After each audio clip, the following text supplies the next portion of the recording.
जय हिंद दोस्तों। गौरव सर का जो ब्रह्मास्त्र बैच है उसी में ब्लड का अगला टॉपिक है, तो ब्लड को देखते हैं। तो ब्लड जो है, ब्लड के अध्ययन को क्या कहते हैं? तो ब्लड के अध्ययन को हेमेटोलॉजी कहते हैं। ब्लड के अध्ययन को क्या कहते हैं? तो हेमेटोलॉजी कहते हैं। ठीक है। रक्त का तरल रक्त कैसा है? तो रक्त एक तरल संयोजी ऊतक होता है। रक्त कैसा होता है? तो रक्त एक तरल संयोजी ऊतक होता है। उसके बाद रक्त का पीएच मान आपका 7.4 होता है। रक्त की कैसी प्रकृति होती है? तो हल्का क्षारीय होता है। तो देखिए यहाँ पे रक्त का पीएच मान कितना है? 7.4 है। रक्त की प्रकृति कैसी होती है? तो हल्का क्षारीय होता है।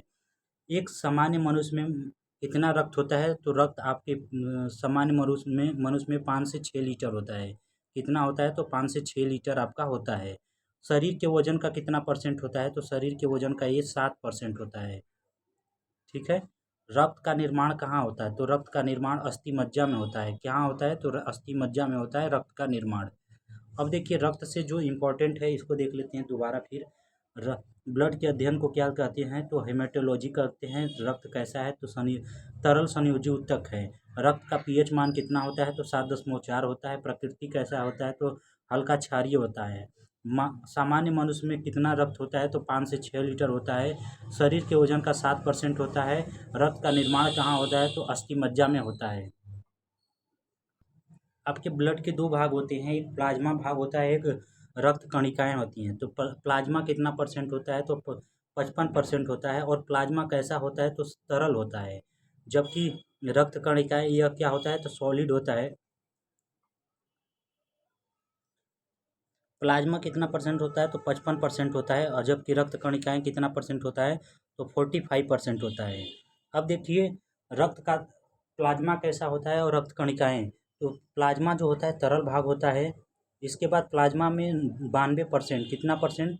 तो 92% आपके जल होते हैं। इसमें जो है कि फाइब्रोनोजिन प्रोटीन होता है। इसमें क्या होता है? प्लाज्मा में क्या होता है? फाइब्रोनोजिन प्रोटीन होता है। तो फाइब्रोनोजिन प्रोटीन कहाँ होता है? तो यह आपके प्लाज्मा में होता है। इसका रंग कैसा होता है? तो रंगहीन हल्का पीला होता है। इसका रंग कैसा होता है? रंगहीन होता है, लेकिन क्या हल्का पीला जैसा होता है। और क्या इसका कार्य होता है प्लाज्मा का?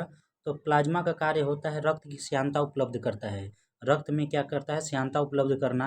उसके बाद इसमें होता है, इसमें थक्का बनने वाले प्रोटीन पाए जाते हैं। और क्या करता है? तो यह पीएच वैल्यू को मेंटेन करता है। क्या करता है? तो पीएच वैल्यू को क्या करता है? मेंटेन करता है। पीएच वैल्यू को कौन बनाए रखता है? तो आपका प्लाज्मा बनाए रखता है। इसके बाद प्लाज्मा हल्का पीला किसके कारण होता है? तो बिलीरुबिन के कारण। बिलीरुबिन जो पिगमेंट होता है उसके कारण क्या होता है? आपका हल्का पीला होता है। तो ये भी याद करेंगे, कर लेंगे। प्लाज्मा में आरबीसी नहीं होता। एक बात और, प्लाज्मा में क्या नहीं होता? तो प्लाज्मा में आरबीसी नहीं होता। क्वेश्चन पूछता है कि क्या प्लाज्मा में आरबीसी होता है? तो नहीं। क्वेश्चन पूछता है हल्का पीला किसके कारण होता है? तो बिलीरुबिन पिगमेंट के कारण। किसके कारण? तो बिलीरुबिन पिगमेंट के कारण। अब आते हैं रक्त कणिकाएं। रक्त कणिकाएं में जैसे आरबीसी हो गया, डब्ल्यूबीसी हो गया, प्लेटलेट्स हो गया। अब इसको धीरे धीरे हम लोग पढ़ेंगे। हमने अभी देखा कि फाइब्रोनोजिन प्रोटीन किस में होता है? तो प्लाज्मा में आपका फाइब्रो फाइब्रोज फाइब्रोनोजिन प्रोटीन होता है।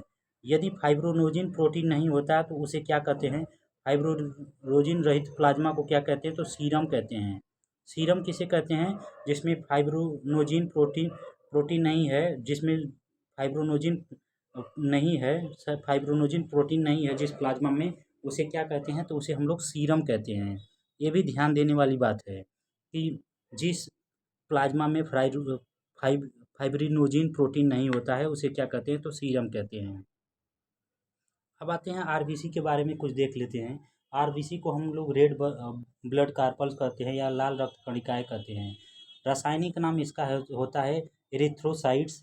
यह खोज इसकी कौन किया था? तो खोज किया थे मेलफिंगी एंड स्वाटरडम।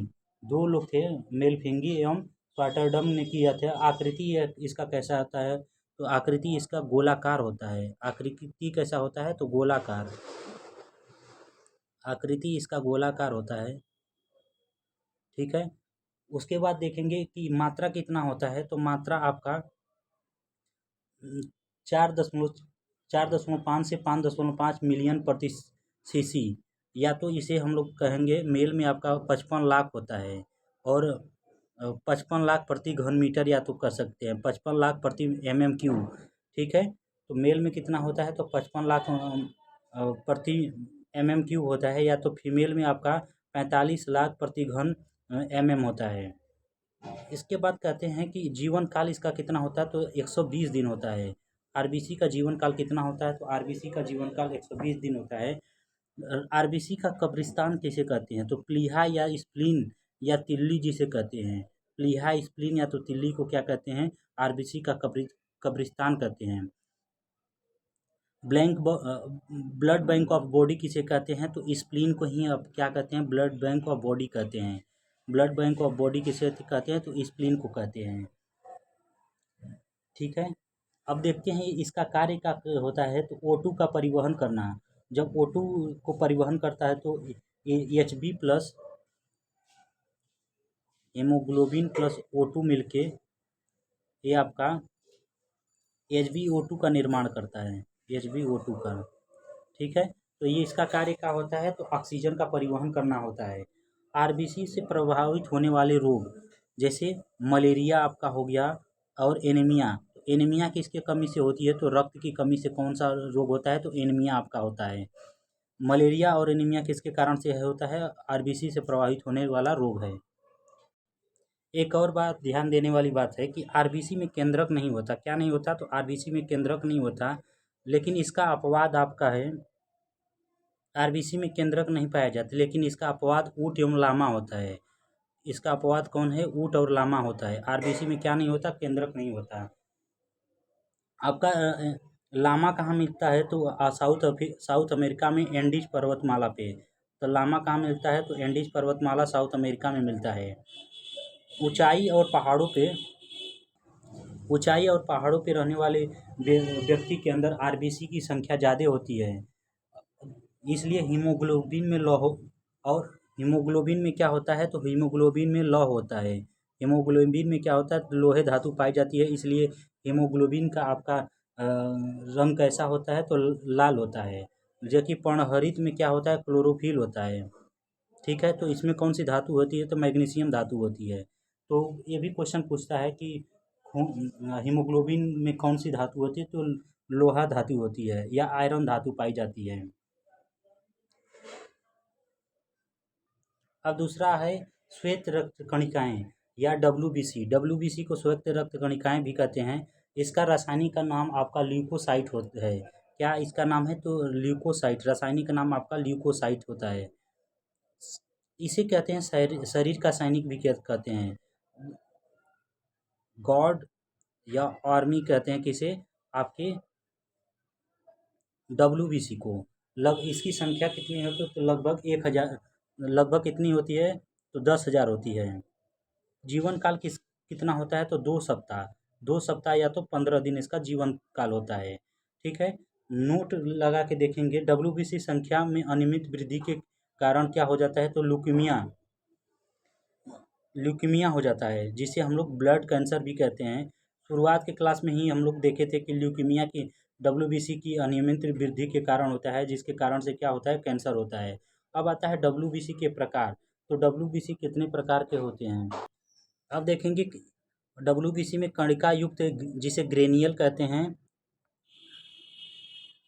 और कणिका रहित जिसे हम लोग अग्रेनियल कहते हैं, ठीक है। अब इसमें कणिका रहित में लिम्फोसाइट मोनोसाइट दो है होता है। क्या है, लिम्फोसाइट और मोनोसाइट, जबकि इसमें है न्यूट्रोफिल, बेसोफिल्स, इयोनोफिल्स। अब देखिए ये एक एक को देखते हैं, लिम्फोसाइट और मोनोसाइट, ठीक है। लिम्फोसाइट क्या करता है, एंटीबॉडी उत्पन्न करता है। तो लिम्फोसाइट क्या करता है तो एंटीबॉडी उत्पन्न करता है, एंटीबॉडी उत्पन्न करता है, यह एंटीबॉडी उत्पन्न करता है, ठीक है ना। एंटीबॉडी कौन उत्पन्न करता है तो आपका लिम्फोसाइट। क्वेश्चन पूछता है एंटीबॉडी कौन उत्पन्न करता है तो आपका लिम्फोसाइट होता है। यह साइज में कैसा होता है तो यह साइज में सबसे स्मॉलेस्ट होता है, ठीक है। साइज में कैसा होता है तो साइज में सबसे स्मॉलेस्ट कौन होता है, आपका लिम्फोसाइट होता है। तो लिम्फोसाइट क्या करता है, तो एंटीबॉडी उत्पन्न करता है, और साइज में सबसे क्या होता है, स्मॉलेस्ट होता है, साइज में स्मॉलेस्ट होता है, ठीक है ना, स्मॉलेस्ट होता है, स्मॉलेस्ट होता है कौन, तो लिम्फोसाइट आपका। मोनोसाइट क्या होता है, तो मोनोसाइट आकार में सबसे बड़ी होती है, आकार में सबसे बड़ा कौन है, तो मोनोसाइट होता है, ठीक है, आकार में सबसे बड़ा कौन होता है, तो मोनोसाइट होता है। और इसकी प्रवृत्ति कैसी होती है, तो ये एसिडिक होते हैं, अम्लीय होता है, एसिडिक होते हैं, ठीक है। उसके बाद देखेंगे न्यूट्रोफिल, बेसोफिल, इयोनोफिल्स, इन तीनों के बारे में। तो न्यूट्रोफिल्स क्या करता है, तो न्यूट्रोफिल्स यह बैक्टीरिया को ख़त्म करता है, क्या करता है, यह बैक्टीरिया को ख़त्म करता है, बैक्टीरिया किलिंग करता है, जितने भी बैक्टीरिया रहते हैं उसको क्या करता है, तो किलिंग का कार्य करता है। बैक्टीरिया किलिंग कौन करता है, तो आपका हो गया न्यूट्रोफिल्स। उसके बाद इयोनोफिल्स क्या करता है, तो इयोनोफिल्स परजीवी प्रभाव कम करता है। तो इयोनोफिल्स क्या करता है, जितने भी परजीवी रहते हैं परजीवी का प्रभाव कम करता है, यह कार्य करता है परजीवी का प्रभाव कम, परजीवी का प्रभाव का कम करता है। इसके बाद बेसोफिल्स क्या करता है, तो बेसोफिल एलर्जी जो होता है आपकी बॉडी में, तो एलर्जी किलिंग का कार्य करता है। एलर्जी को कौन मारता है, तो एलर्जी को आपका एलर्जी किलिंग आपका बेसोफिल्स हो गया, एलर्जी किलिंग, एलर्जी किलिंग कौन करता है, तो आपका बेसोफिल्स। अब देखिए फिर से देख लेते हैं एक बार, लिम्फोसाइट, लिम्फोसाइट को एंटीबॉडी उत्पन्न करता है, इसके बाद सबसे स्मॉलेस्ट होता है। मोनोसाइट सबसे बड़ा होता है, मोनोसाइट आकार में सबसे बड़ा होता है, यहाँ से एक क्वेश्चन पूछता है कि मोनोसाइट क्या होता है, सबसे बड़ा होता है। अब आते हैं न्यूट्रोफिल्स क्या करता है, तो बैक्टीरिया को किलिंग करता है, बैक्टीरिया किलिंग कौन करता है, तो न्यूट्रोफिल्स करता है आपका। और बेसोफिल्स क्या करता है, तो बेसोफिल्स आपको एलर्जी का किलिंग करता है। इयोनोफिल्स क्या करता है, तो परजीवी को किलिंग करता है, परजीवी के प्रभाव को कम करता है। इसके बाद आते हैं न्यूट्रोफिल्स क्या क्या होता है, तो न्यूट्रोफिल्स आपका इसमें जो है न्यूट्रोफिल्स मैक्सिमम होता है।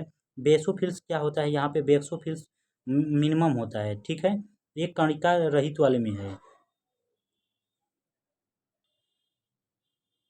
अगला जो आपका है प्लेटलेट्स, प्लेटलेट्स को ही बिम्बाणु या प्लेटलेट्स या इसका इसका रासायनिक नाम होता है थ्रोम्बोसाइट, क्या होता है, थ्रोम्बोसाइट। तो इसका रासायनिक नाम क्या होता है, थ्रोम्बोसाइट, थ्रोम्बोसाइट।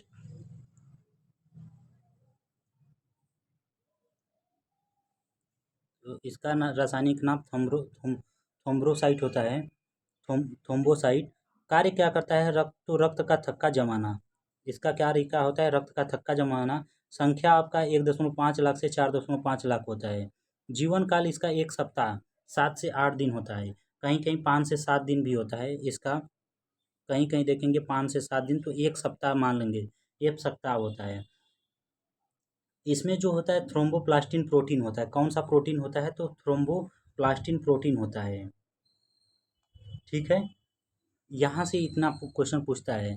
डेंगू रोग में प्लेटलेट्स की कमी हो जाता है, डेंगू रोग होता है जो आपका, वहाँ पे क्या हो जाता है, प्लेटलेट्स की कमी हो जाती है। अब आते हैं रक्त समूह, रक्त समूह की खोज किसने की थी, तो लैंड स्टीनर ने की थी। इसके बाद यहाँ पे एक और क्वेश्चन आता है, प्लेटलेट्स की खोज किसने की थी, तो विलियम ओसलर ने की थी, किसने की थी, तो विलियम ओसलर ले, आपके विलियम ओसलर ने खोज की थी, विलियम ओसलर ने। याद रखेंगे कि आपके प्लेटलेट्स की खोज कितने किसने की थी, तो विलियम ओसलर ने की थी, ठीक है। अब अगला जो है आपका रक्त समूह, तो रक्त समूह की खोज किसने की, तो लैंड स्टीनर ने, किसने, तो लैंड स्टीनर, आपके लैंड स्टीनर ने खोज की थी, लैंड स्टीनर ने इसकी खोज की थी, ठीक है। रक्त समूह का निर्माण कौन करता है, तो खोज कितने सन में की थी, तो 1902 में, कितने में, तो 1902 में आपके लैंड स्टीनर ने खोज किया था। रक्त समूह का निर्माण कौन करता है, तो एंटीजन से होता है, रक्त समूह का निर्माण किससे होता है, तो एंटीजन से होता है। एंटीजन जो है आरबीसी की सतह पर पाया जाता है, जो एंटीजन कहाँ पाया जाता है, तो आरबीसी की सतह पर पाया जाता है, जाने वाला प्रोटीन होता है। तो आरबीसी की सतह पर पाया जाने वाला प्रोटीन कौन सा है, तो एंटीजन होता है। जैसे यहाँ पे आरबीसी हो गया, तो आरबीसी के सतह पर कौन है, तो एंटीजन है। तो एंटीजन जो होता है आरबीसी के सतह पर पाया जाने वाला प्रोटीन होता है। एंटीजन दो प्रकार के होते हैं, जैसे ए एंटीजन और बी एंटीजन। एंटीजन कितने प्रकार के होते हैं, तो दो प्रकार, ए और बी। ठीक है, दो प्रकार का होता है एंटीजन आपका। अब हम लोग देखेंगे ब्लड ग्रुप में एंटीजन और एंटीबॉडी को। ब्लड ग्रुप में क्या देखेंगे, एंटीजन और एंटीबॉडी को। जैसे ब्लड ग्रुप ए है तो आपका एंटीजन क्या है, ए है, लेकिन एंटीबॉडी क्या हो जाएगा, बी इसका हो जाएगा। यदि ब्लड ग्रुप बी है तो इसमें एंटीजन आपका, एंटीबॉडी कौन सा हो जाएगा, बी हो जाएगा। यदि ए बी है तो इसमें क्या हो जाएगा, नील हो जाएगा। यदि ओ है तो इसमें भी क्या, नील यदि है तो इसमें क्या हो जाएगा, ए और बी हो जाएगा। जहाँ पे मान लीजिए ये बी है तो इसका अपोजिट कौन सा है, ए है। यदि ए है तो इसका अपोजिट कौन सा है, बी है। यदि ए बी है तो ए बी का अपोजिट कुछ नहीं है, यहाँ पे ए बी है तो यहाँ पे नील हो जाएगा। लेकिन जहाँ पे नील है तो यहाँ ए और बी दोनों में आ जाएगा। जबकि एंटीबॉडी जो होता है स्मॉल स्मॉल में लिखते हैं, ए और बी के फॉर्म में ऐसे लिखते हैं। आपका एंटीबॉडी जो होता है एंटीजन के विपरीत होता है। एंटीबॉडी क्या होता है, एंटीबॉडी जो भी होता है, जो भी एंटीबॉडी होता है वो आपके एंटीजन के विपरीत होता है। एंटीजन के क्या होता है, विपरीत होता है। जो भी एंटीजन होगा उसके क्या होता है, विपरीत होता है एंटीबॉडी। तो यह एंटीबॉडी क्या होता है, प्लाज्मा में घुली होती है। जैसे दो प्रकार के आपका एंटीबॉडी हो गया तो इसका एंटीजन क्या होगा, ए और बी हो जाएगा। जैसे यहाँ पे समझेंगे आरबीसी के के बाहर जो होता है आपका एंटीजन प्रोटीन पाया जाता है। ठीक है, तो इसके इसके विपरीत कौन सा हो जाएगा, तो एंटीबॉडी हो जाएगा।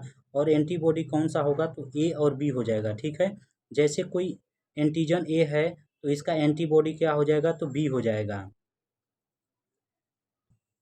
अब देखेंगे रक्तदान। रक्तदान कैसे करते हैं, ब्लड डोनेट। अब जैसे कोई ए है, बी है, ए बी है और ओ है। जो ब्लड ग्रुप ए है, ए बी है, बी है और ओ है, ये किसको किसको डोनेट कर सकते हैं। तो ए जो है आपका, ए जो है आपको, आपका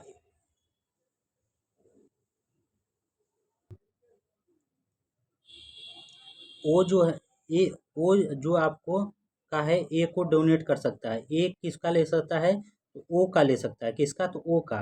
ऐसे ही बी जो है, बी किसका ले सकता है, तो बी बस ओ का ले सकता है। ए बी जो है, ए बी सबका ले सकता है। ए बी ए का भी ले सकता है, बी का भी, ओ का भी। जो ओ होता है बस किसका लेगा, तो ओ का लेगा।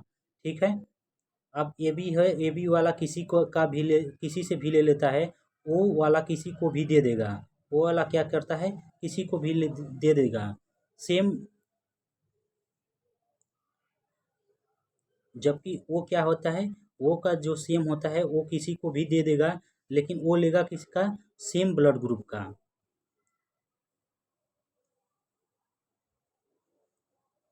अब समझेंगे हम लोग ब्लड का निर्धारण कैसे होता है। जैसे माता है, माता में ए बी है, और पिता जो है, पिता में भी क्या है आपका, ए बी है। तो ए बी को दो घटक में तोड़ेंगे, ए और बी में, ए और बी में तोड़ेंगे। और यहाँ भी क्या तोड़ेंगे, ए और बी में। ठीक है, ए और बी में तोड़ेंगे तो ए को हम लोग क्या किससे मिलाएंगे, ए को ए से मिलाएंगे। ठीक है, यहाँ से यहाँ मिल गया, ए वाला यहाँ से ऐसे मिल गया। ठीक है, उसके बाद ए को फिर बी से मिलाएंगे तो बी मिल गया। फिर बी को ए से मिलाएंगे हम लोग, और फिर बी को बी से मिलाएंगे। तो यहाँ पे देखेंगे तो A B, A B, B B. तो यहाँ पे सबसे ज़्यादा कौन है, तो ए बी है। ए बी कितना परसेंट है, तो ए बी आपका 50% है। जो चाइल्ड में जाएगा तो ए बी कितना परसेंट जाएगा, आपके चाइल्ड में ए बी जाएगा 50%। देख रहे हैं, क्योंकि दो जगह है। जबकि ए कितने में जाएगा, तो ए 25%, जबकि बी कितने में जाएगा, तो 25%। तो चाइल्ड में जो कौन सा जा सकता है, तो आपका ए बी जाएगा। कौन सा, ए बी 50%। वैसे ही नेक्स्ट देखेंगे, यहाँ पे बी है और ए बी है। तो बी जब है तो बी को ओ के साथ तोड़ेंगे। तो बी यहाँ पे हो गया, यहाँ पे ओ हो गया। ए बी है तो ए और बी के साथ तोड़ेंगे। तो बी को मिलाएंगे इसके वाले से ए से, तो बी ए बी हो गया। फिर ओ को मिलाएंगे आपके इसके पहले वाले से, तो यहाँ पे ओ ए हो गया। फिर दूसरा जो है दूसरा को पहले से मिलाएंगे तो यहाँ पे ओ ए हो गया। फिर दूसरा को दूसरे से मिलाएंगे तो ओ बी हो गया। तो यहाँ पे देखेंगे कि A B B O O B, तो यहाँ पे जब तोड़ेंगे तो यहाँ पे ए बी है, यहाँ पे बी है और ओ ए है। तो यहाँ पे ओ तो लिए हैं, लेकिन यहाँ पे कौन सा होगा, ए हो जाएगा, यहाँ पे बी हो जाएगा। तो देखेंगे सबसे ज़्यादा किसकी संख्या है, तो सबसे ज़्यादा संख्या बी की है। तो बी कितने परसेंट होगा, तो बी 50% हो जाएगा। बी कितना हो जाएगा आपका, तो बी 50% हो जाएगा। और ए आपका ए 25%, जबकि वो बी आपका कितना हो जाएगा, ए कितना हो गया 25%, ए बी कितना हो गया, ए बी भी कितना हो गया आपका 25%।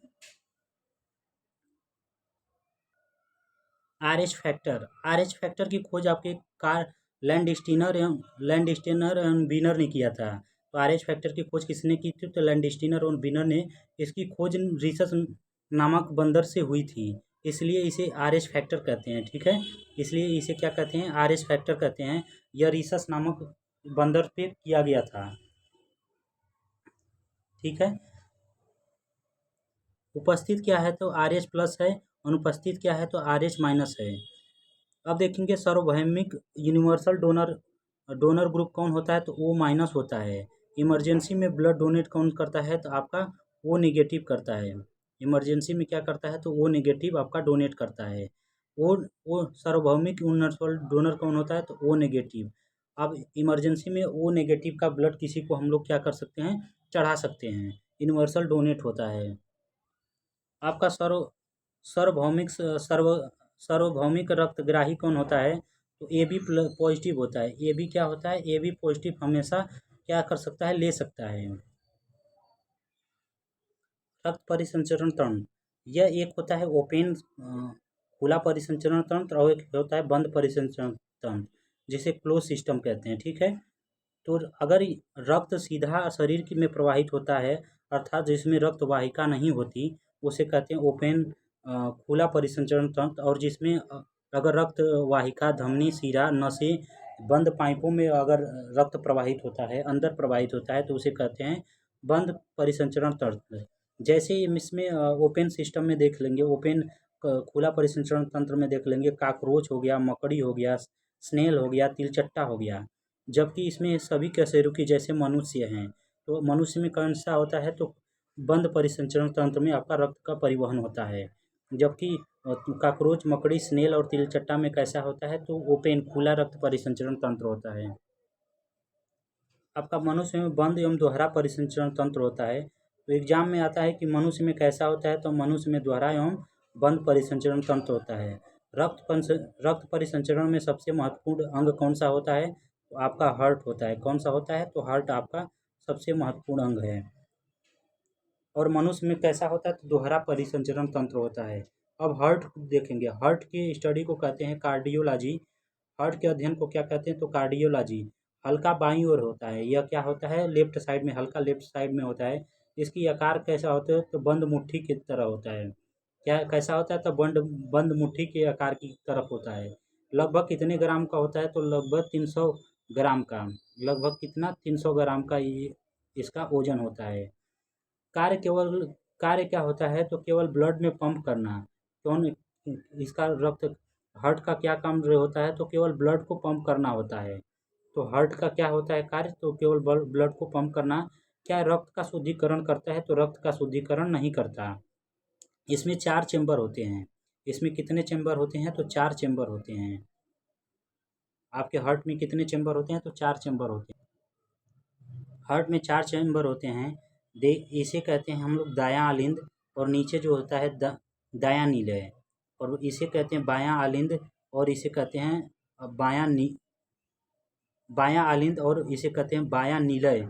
आलिंद यहाँ नहीं रहेगा, यहाँ पे निलय रहेगा, बायां निलय।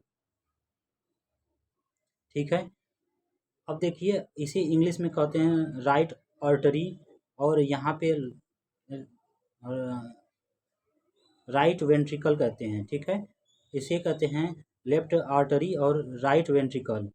अब देखिए यहाँ पे जो होता है, ये जो बीच में है आपका, यहाँ पे वाल्व होता है, क्या होता है?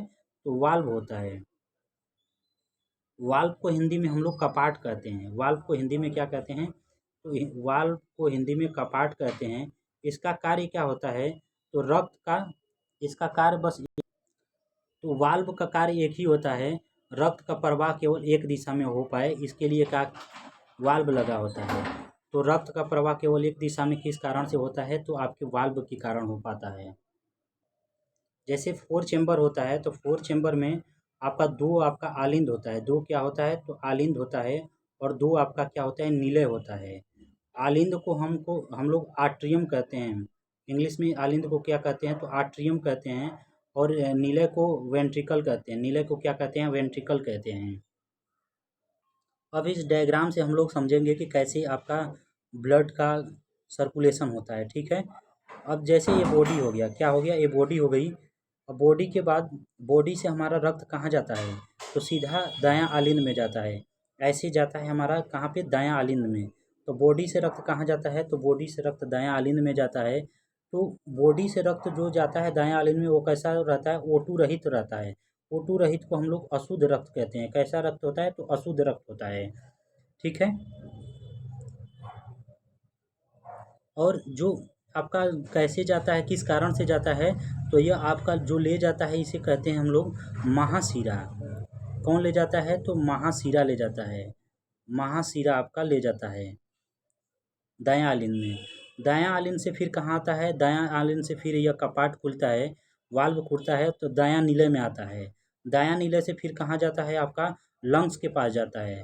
तो दायां आलिंद से जब लंग्स तक जाता है, यहाँ पे लंग्स है आपका, तो दायां आपका नीले से लंग्स तक जाता है, तो कौन ले जाता है इसको?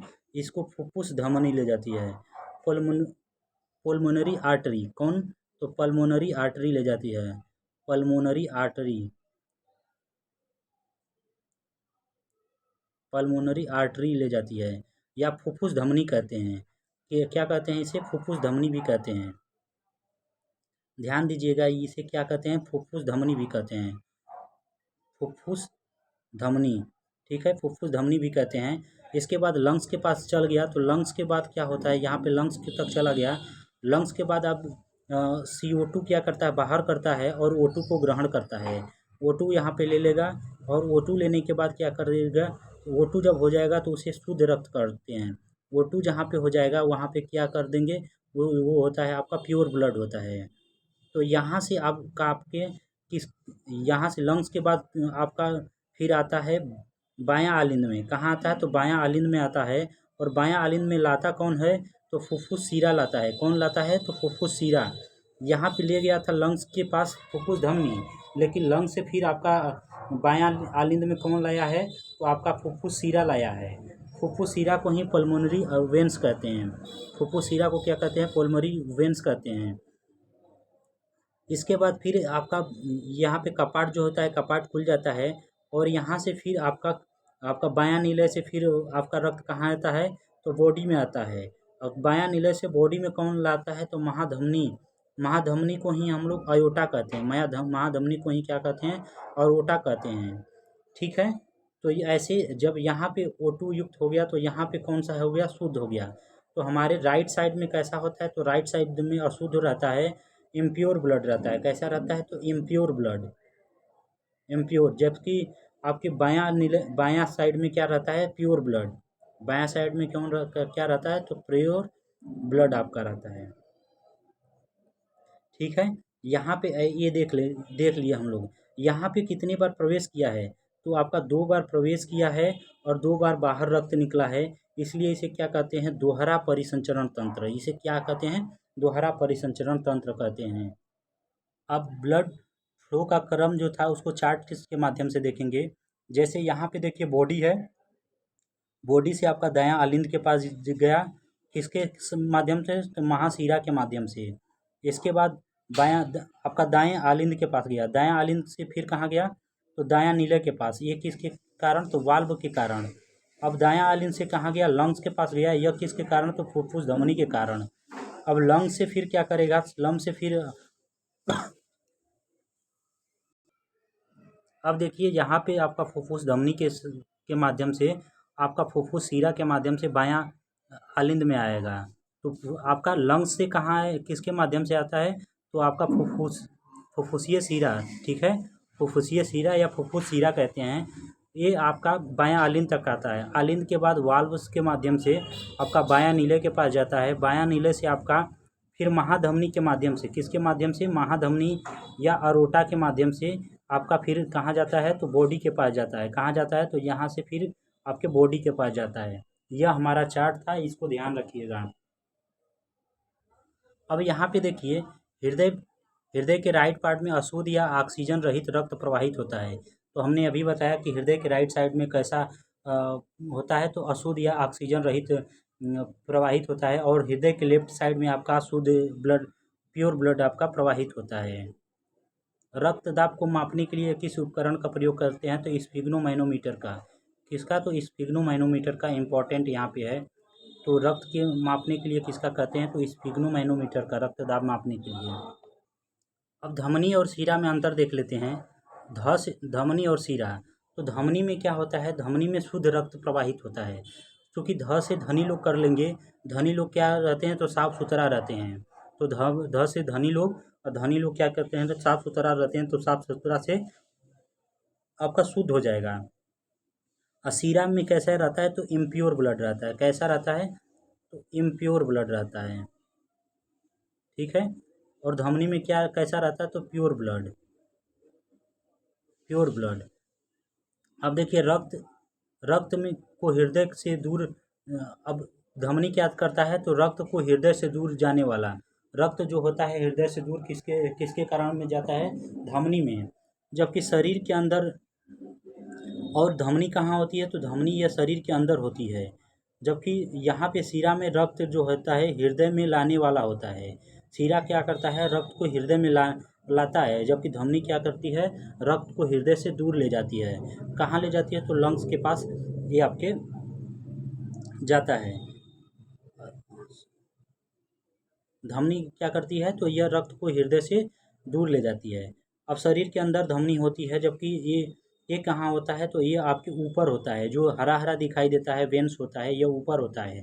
धमनी में शुद्ध रक्त बहता है। धमनी में क्या होता है, तो शुद्ध रक्त बहता है, जबकि शिरा में अशुद्ध रक्त बहता है। लेकिन अपवाद इसका है, हमने पढ़ाया था कि फुफ्फुसीय धमनी क्या करती है, फुफ्फुसीय धमनी अशुद्ध रक्त, फुफ्फुसीय धमनी क्या करती है, शुद्ध रक्त को नहीं ले जाती। यह किसको ले जाती है, इम्प्योर ब्लड को ले जाती है। इसका अपवाद है, फुफ्फुसीय धमनी क्या ले जाती है, इम्प्योर ब्लड को। ऐसे ही रक्त यहाँ पे भी अपवाद है, चूँकि शिरा जो होता है आपका इम्प्योर ब्लड ले जाता है, लेकिन फुफ्फुसीय शिरा आपका होता है, यह कैसा ले जाता है, प्योर ब्लड को ले जाता है। रक्त का दबाव अधिक इसमें होता है। धमनी में क्या होता है, रक्त का दबाव अधिक होता है, दीवारें मोटी होती हैं, जबकि शिरा में रक्त का दबाव कम होता है, दीवारें क्या होती हैं, पतली होती हैं। यहाँ पे देखिए एक आपका हार्ट का है, और यहाँ पे होता है एसेनोड। एसेनोड क्या होता है, एसेनोड को कहते हैं सीनो ऑरिकुलर सीनो ऑरिकुलर नोड। यह क्या करता है, तो हार्ट बीट को उत्पन्न कौन करता है, तो एसेनोड करता है, ठीक है। शरीर का पेसमेकर किसे कहते हैं, शरीर का पेसमेकर आपका एसेनोड को कहते हैं। शरीर का पेसमेकर किसे कहते हैं, तो एसेनोड को कहते हैं। ये बहुत ही इंपॉर्टेंट क्वेश्चन है।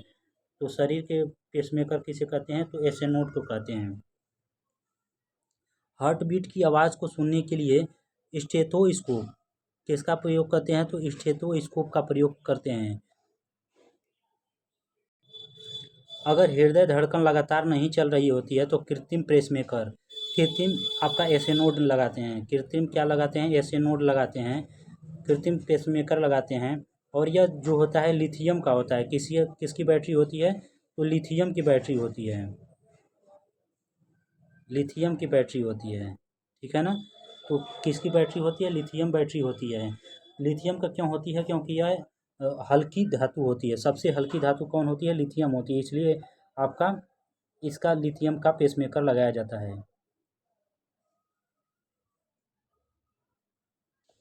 अब आता है हार्ट बीट की आवाज़ कैसी होती है। तो हार्ट बीट की आवाज़ आपका लब डब होता है। कैसा होता है, तो लब डब। हार्ट की जांच को क्या कहते हैं, ईसीजी कहते हैं। ईसीजी को हम लोग पहले पढ़े थे। इसका नाम होता है इलेक्ट्रोकार्डियोग्राफ। जैसे ये PQRST आपका ग्राफ चलता है ऐसे, तो जो ऐसे दिखाया गया है PQRST, ऐसे ग्राफ चलता है।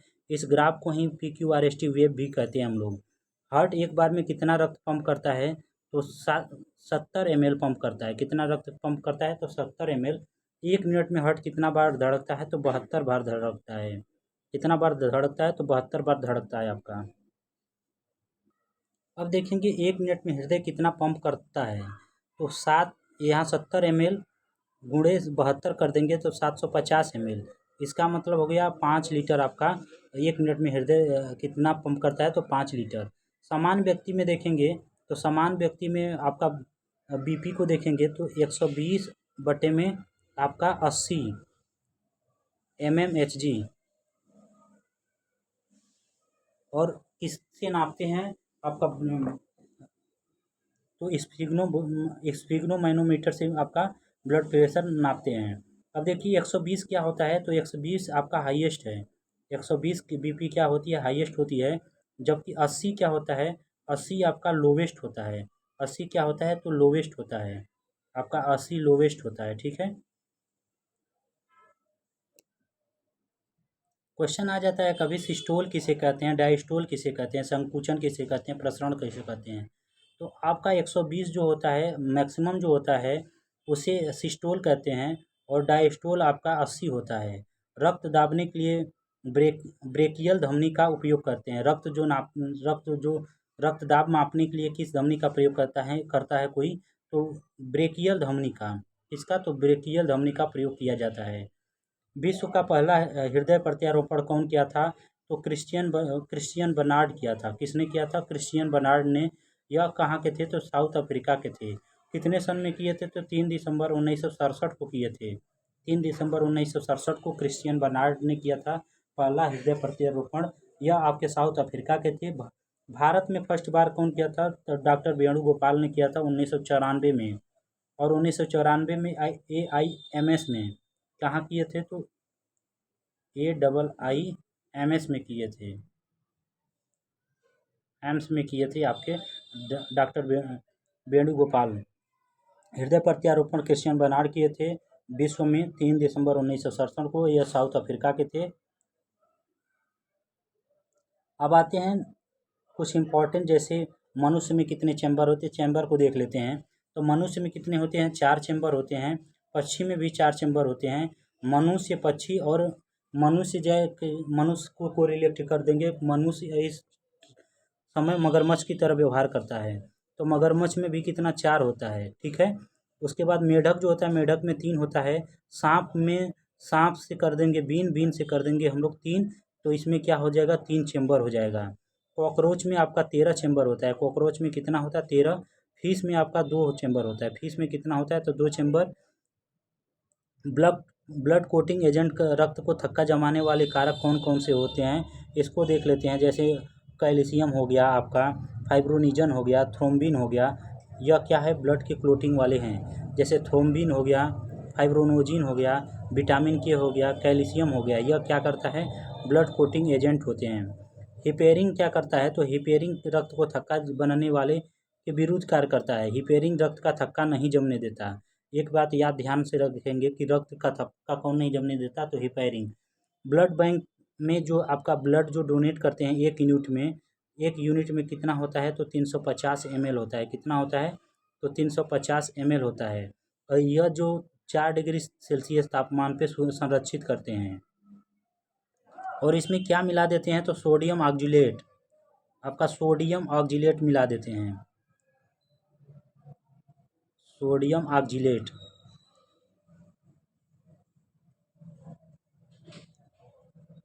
सोडियम ऑक्जिलेट मिला देते हैं। ठीक है।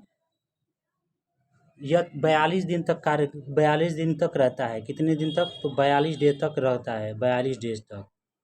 आपका 1 यूनिट 350 ml, 4 डिग्री से सेंटीग्रेड तापमान पर संरक्षित रहता है। सोडियम ऑक्जिलेट मिला के रखते हैं, 42 डेज तक क्या रहता है, आपका लैब में संरक्षित रहता है। अब आते हैं कि एक और क्वेश्चन देख लेंगे हम लोग। जैसे RBC और WBC का अनुपात बहुत ही और कहीं कहीं बहुत ही बार पूछता है कि आरबीसी और डब्ल्यूबीसी का अनुपात कितना होता है। तो आप लोग इसे कमेंट में बताइएगा कि आरबीसी डब्ल्यूबीसी का अनुपात कितना होता है। चलिए हम ही बता देते हैं, आरबीसी और डब्ल्यूबीसी का अनुपात जो होता है, आरबीसी संबंधी डब्ल्यूबीसी का आपका अनुपात होता है 600 संबंधी 1 होता है। ठीक है, 600 संबंधी 1 होता है आपका। बहुत बार ये इम्पॉर्टेंट, बहुत बार क्वेश्चन पूछा गया है, यह इम्पॉर्टेंट ध्यान रखेंगे। ओके, जय हिंद, थैंक यू।